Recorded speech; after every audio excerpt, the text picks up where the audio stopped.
need to use this? I think you just lay it there. No. You just have that. Can everybody hear me? Yes, sir. All right, my name is Tom Sidebotham. I've been a proud dues-paying union member since 1990.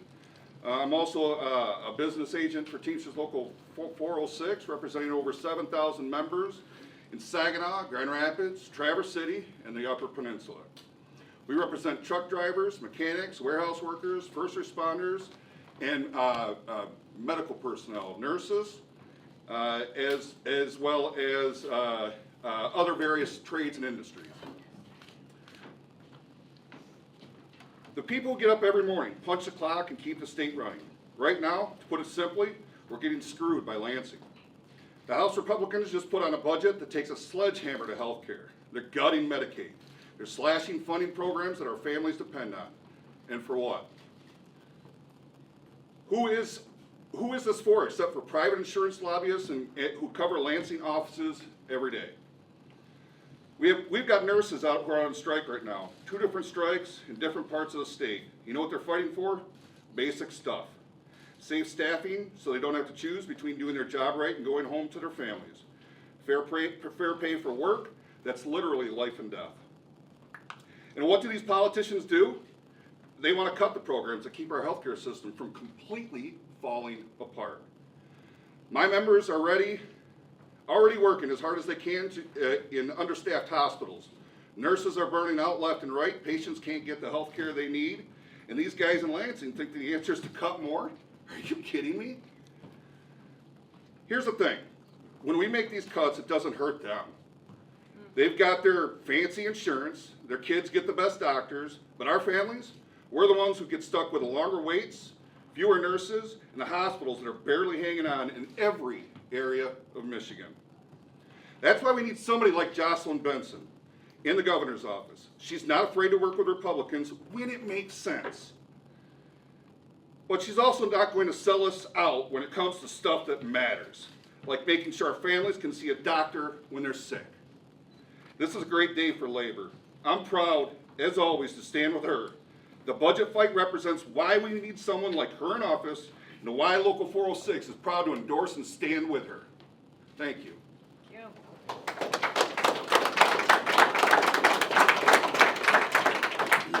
Hello everyone, I'm Scott Quinneville, President of Teamsters Local 243 here in Lansing and in Plymouth. We represent over 5,400 members of men and women through Lansing and Wayne County. And we're backing Jocelyn Benson for governor.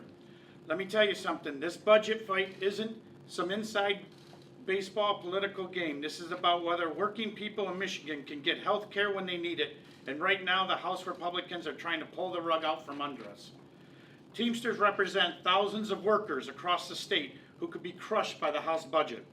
Workers like the nurses at Corwell and Genesis, who are already on strike because they're tired of working in unsafe conditions.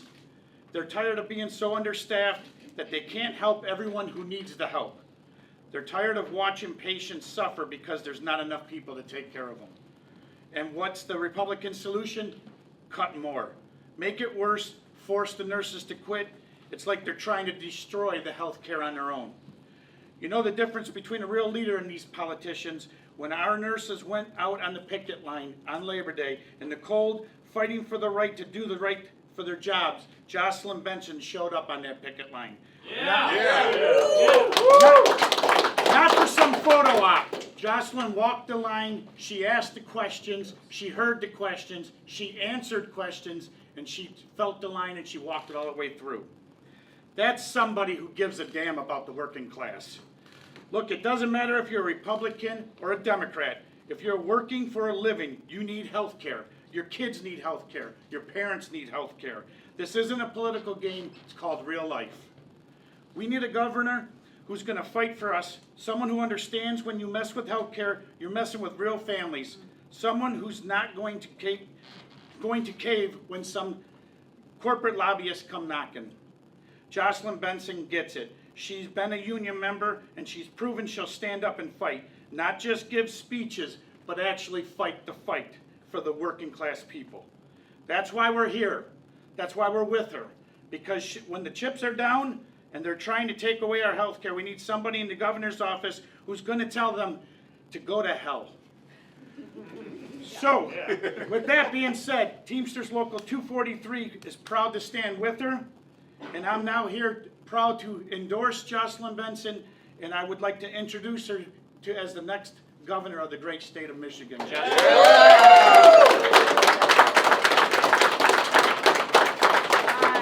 Thank you, Scott. Thank you, Tom. Thank you all for being here today. I want to start by thanking the people of the Teamsters, the people, the members who are here with us today as officially joining our growing team to win in 2026.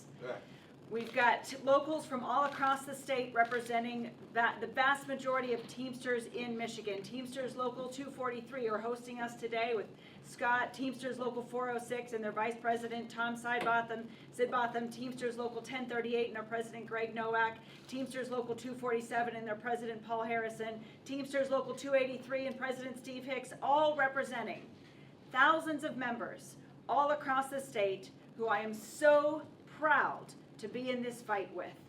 We are going to do everything we can to place front and center the voices of the Teamsters and the voices of the working people of Michigan in every decision I make as governor and every decision we make as a state. And I also want to give a big shout out to Teamsters Local 332, the nurses in the union that are on the picket line right now at this very moment, demanding fairness in the workplace, fair working conditions so that they can deliver good treatment to the patients that they serve. I'm proud and have been proud to stand in solidarity with them. I was there on the first day on the strike, Labor Day, which is where we should be celebrating Labor Day, standing on the front lines with our workers, with these nurses who are truly the salt of the earth. They show up to make others healthier. We should be doing everything we can to stand with them as they show up every day working long hours, multiple back-to-back shifts, to make sure our kids, our loved ones, our parents are healthy, are cared for, and that when anyone who gets hurt or sick needs help, that they are there. And that is why the state of Michigan will be there for them.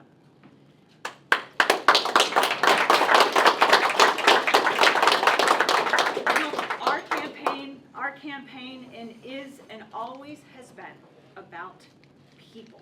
It's about making sure the people who power our economy can afford to live here and thrive with well-paying jobs, affordable health care, housing, food, water, the opportunity to raise their family and retire with dignity. And let's be honest, while we've done a lot of great things together over the last several years, we are not where we need to be right now to fulfill that promise to the people of Michigan, because across our state, people are struggling. Everywhere I go, I hear about how the cost of living is crushing our families. Healthcare costs are through the roof. People are rationing medications, skipping doctor's visits, stressed out about insurance coverage, and having to choose between paying medical bills and putting food on the table, and then being left out in the cold when insurance companies refuse to cover their necessary medication. Now, I believe our job in the state of Michigan as leaders is to fix this broken system. That's what we're elected to do, to show up for the people with a budget that will make things more affordable for every person in this state. And instead of that, here we are 6 days out from a state government shutdown, and the House Republican budget is making it worse. They're making things less affordable for the people of Michigan. The budget proposal guts healthcare funding, slashes Medicaid, and abandons the very people who keep Michigan's economy running. We need road funding, but we can do it without hurting people. We don't need to put parents who are already struggling to afford a doctor's visit out in the cold, so that we can pass more tax breaks for the wealthy and those who already are doing just fine. And right now, nurses, Teamsters are on strike in Flint, and we're on strike earlier this year in Detroit to fight for safe staffing levels, to just ensure they have fair wages, basic things that enable them to afford to live while caring for all of us. I mean, these men and women are healthcare heroes who showed up during the pandemic every day to take care of us, to help keep us healthy and alive. They never stopped. And how does this state budget now repay them? How are we showing our gratitude? By cutting programs that support patients in our healthcare system and make our nurses' jobs easier. We have to invest in our people, not cut things that are working. And you know, I've heard about these challenges firsthand from parents across the state who are rationing their kids' medicine because they can't afford to pay the full prescription. Michiganders who have to choose between paying for heart medication and paying for rent. That is real pain, real struggles that our citizens are dealing with, and they need our leaders to stand with them and fight for them, and I will be a governor who does just that. And I want to be clear about something. As we talk about this fight that we're in for the future of our state, for an economy that works for everyone, for a life that is affordable for everyone, this isn't actually a fight between Republicans and Democrats. It's not about partisanship. It is about priorities. It is about priorities in a system that too often is rigged against all of us for the few. A system where insurance companies are writing the bills while families and our nurses are footing the bill. It is unfair, and it is an unfair reality that needs to end. I want to build a healthcare system and a political system that works for everyone, making sure people can afford to see a doctor when they're sick, making sure we're supporting our healthcare workers, the nurses, the techs, the people who keep us healthy, with fair wages and safe working conditions, rejecting state budgets that gut healthcare funding and defund our schools, but instead ensure we have a budget that works for everyone.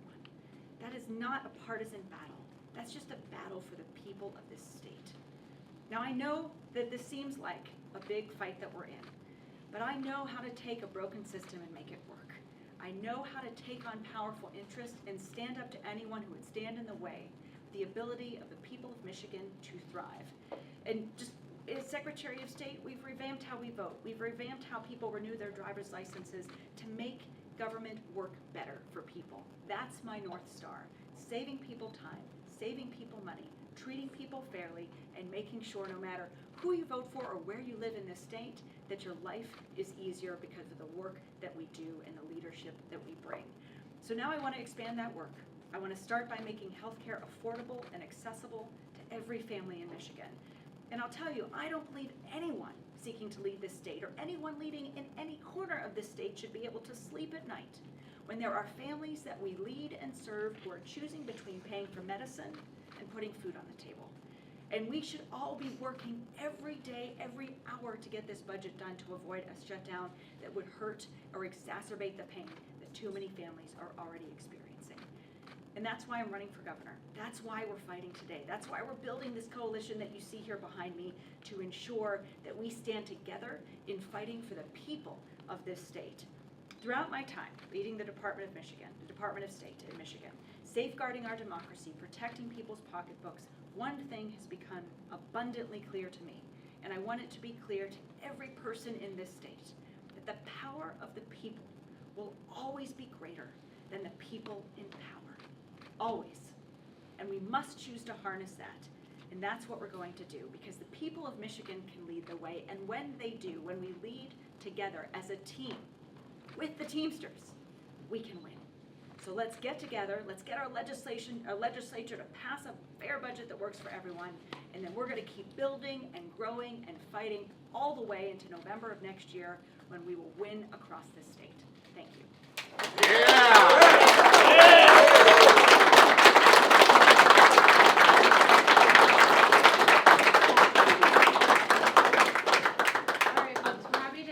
Questions. Lily? Hi, Secretary. Hi. Sorry, cold season is coming. So we heard from the leaders of the unions that represent state government employees over the past couple of weeks or so that they're feeling they're not receiving prior notice about whether or not there are going to be layoffs if a shutdown does occur next week. And I was just wondering,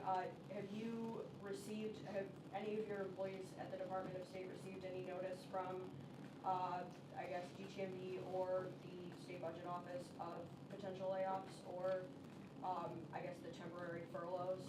I think what you're speaking to and really underscoring is the anxiety that everyone's feeling right now as the clock is ticking. And it shouldn't be this way, but the clock is ticking as we careen towards a potential shutdown. And so that anxiety I see in my staff, I see in our branch office staff every day. The hundreds of people that are working for our department have been calling and asking and reaching out to us and saying, what's my future look like? And it kills me because it pains me, because these are folks who have spent in some cases up to 3 decades or more serving the people of Michigan, and now because a budget deal has yet to be enacted, are faced with this uncertainty and this anxiety and these struggles. So recognizing that in our department, we have done everything we can to push out information to our team, make sure they know and understand, and we're acknowledging the uncertainty of this moment. And our dedication continues to be every day, trying to find ways to cut wasteful spending without hurting people, trying to find ways to ensure we're creating that stability for our team, for our staff, so that they know what can happen this week, next week, and beyond. But also making sure we are doing everything we can to get to a deal before there's a shutdown by offering to concessions and all the rest so that we can get to where we need to be without hurting people and giving people the stability that they deserve. But the notice as is required under public. We have provided all the information and notices that are required under law Next question. through Kyle. internal communications to our team. Secretary Benson, we heard a lot of talk today about how this budget fight is evidence for why we need your leadership in the governor's office. How do you think this situation will look different if you were the governor today? Well, I think 3 things. One, I am inherently not a procrastinator. I always like to get things done sooner rather than later. So as governor, I'll be on that floor. I'll be building relationships with every single lawmaker and legislature early on in my tenure so that we can understand our respective needs and challenges and come up with an agreement sooner rather than later, and push for an agreement and not allow 1 or 2 people to hold up the process until we get to this point. Secondly, I think the process needs to be transparent. We need to invite the people into the process so that they understand every step of the way what the discussions are, what the pressure points are, what the bones of contention are, so that we're bringing the people into the process, because this is their budget too. And then finally, making sure there are consequences if it's 1 or 2 people holding up a process that causes pain for millions of others. It shouldn't be the case. We shouldn't be here. But it starts with working early, working together, and working transparently for the people of Michigan. Clara? Secretary Benson, you sort of named healthcare affordability as a top priority in your campaign. Can you just talk a little bit more concretely about your policy proposals on that front? Like, what changes to state law would you like to see made if elected as governor? Well, one of the things that's most top of mind to me as the administrator of one of our largest agencies is that another one of our largest agencies, the Department of Health and Human Services, is consistently underfunded and not at the capacity that it needs to be to actually serve the people of Michigan. One of the stories I've heard consistently around the state is also about insurance denials that happen and without any support for appeals. I'd like to see the Department of Health and Human Services have the capacity and support to be able to appeal wrongful insurance denials on behalf of the people of Michigan so that we can ensure no one is wrongly blocked from paying for medication because of an overly bureaucratic insurance process. Overly bureaucratic is also how you could potentially describe many departments in the state, including that one, in part because of antiquated processes that I saw myself when I came into the Department of State. So working with those at DHHS to ensure we're investing in them, we're creating more streamlined and efficient processes so that they're able to deliver for the people of Michigan and take existing policies and make sure that we are making healthcare affordable, accessible, and on the side of people when they get those wrongful denials. That's some of what we can do better from an administrative standpoint in the state to ensure that department is helping to make healthcare affordable and equitable for the people of Michigan. It's also finally not lost on me that rural healthcare is top of mind for hospitals that are facing closures as a result of these budget cuts, but also for residents of rural areas throughout our state. And you see this, Tom, oftentimes all around Michigan. We need to be investing and supporting with these local employers, these local hospitals, and their staff to make sure they can continue to provide the support that they are providing in rural communities, but also develop unique ways to meet rural residents where they are and deliver healthcare services that they don't need to drive miles and miles and miles in order to get the necessary healthcare they need. And just a quick follow-up on that. Do you think the state should raise new revenue to Yes. blunt the impact of federal Medicaid cuts? Yes. I believe we need to be doing one, we have to vociferously and unrelentingly push for a restoration of those federal cuts to Medicaid every day, every time we have an opportunity. The budget process at the federal level is ongoing, and so our advocacy for Medicaid funding needs to be ongoing and unrelenting. But secondly, we do have to identify sources of revenue and new revenue sources in this state to fill some of the gaps and apply for additional funding available at the federal level to try to still fill some of those gaps, including looking at public-private partnerships that can help invest as a Band-Aid in times until we get a restoration of that federal funding. Another thing I'll do as governor is work with governors in other states, because healthcare needs do not necessarily know state boundaries. So can we create economies of scale with other neighboring states who are dealing with similar challenges, and partner with other governors to identify cost-saving mechanisms that we can develop together as a region to deliver those savings onto our residents.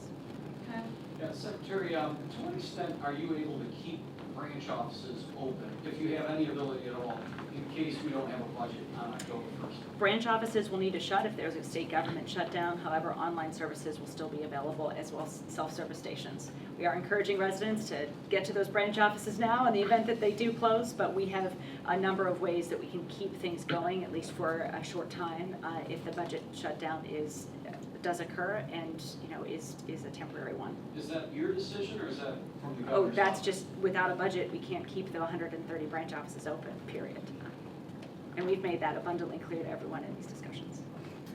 Secretary, you talked a lot about some of the kind of real implications of the shutdown on people's lives. From a political perspective, there's lots of chatter out there, and I'm sure you've heard this, that if there's a shutdown, that's going to help Mike Duggan in his argument that, hey, the two parties aren't working. They can't even get a budget done. What's your response to that? There's a shutdown. The people who will be hurt are the people of Michigan, period. But they might blame Right. the two parties. The people who should be blamed are anyone who is standing in the way of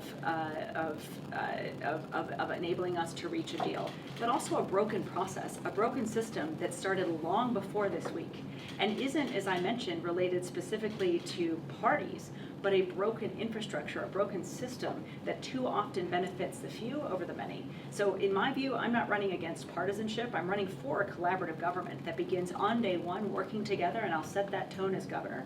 That collaboration can come from both parties, and it must, because no matter who is governor, you have a responsibility to work together with everyone. And I've always done that as the Secretary of State, as a Democrat, proudly standing for the people, standing against any policies that will hurt the people of Michigan. But guess what? Republicans don't want to hurt the people of Michigan too, I hope. And so as governor, I'll work with them across the aisle to find ways where we can agree and get stuff together. And that to me is actually government functioning in a bipartisan system. So parties working together to deliver for the people that they represent. So that's the leadership I've always fought for. That's what I'll bring together. And to me, a budget shutdown is emblematic of a broken system where we need more leaders willing to collaborate and work together, not go it alone in order to make a point or prove a political posture. And I will always be someone who will prefer collaboration and prefer, frankly, bipartisan collaboration over any other path, because that's how we actually create a better budget for the people of Michigan. Brendan? Secretary, you spoke about healthcare here. There were other proposed cuts made to other agencies, Yeah. such as EGLE, state police. Are there other elements of the proposal that you take issue with? Yeah, this is a budget that defunds our schools, that defunds our police, and that defunds our healthcare system. It is a hurtful budget at a time where it's not necessary. We can actually cut wasteful spending in state government without hurting people. I've done it in my office. Others have worked and proposed things that'll do the same. And so that's what I'm imploring everyone in Lansing to focus on. How do we ensure we eliminate wasteful spending, eliminate unnecessary bureaucracy, make government work well for everyone without causing pain? That's our job. And the proposals we've seen through defunding the police, defunding our schools, and defunding our healthcare will only cause more pain to the people of Michigan, will only cause the cost of living to increase, not decrease, at a time when we need to be doing the opposite. Time for one final question. I got something kind of random for you. Love the random questions. Yeah, so the conversation about moving the primary from August to May, any thoughts? I mean, as the chief election officer for the state of Michigan, my focus will be, just as it is with the special election, being prepared to make sure our elections are run well, no matter when the dates may be. And so that's been our focus. And I will just recognize the 1,600 clerks, 83 county clerks, 1,500 local clerks throughout our state.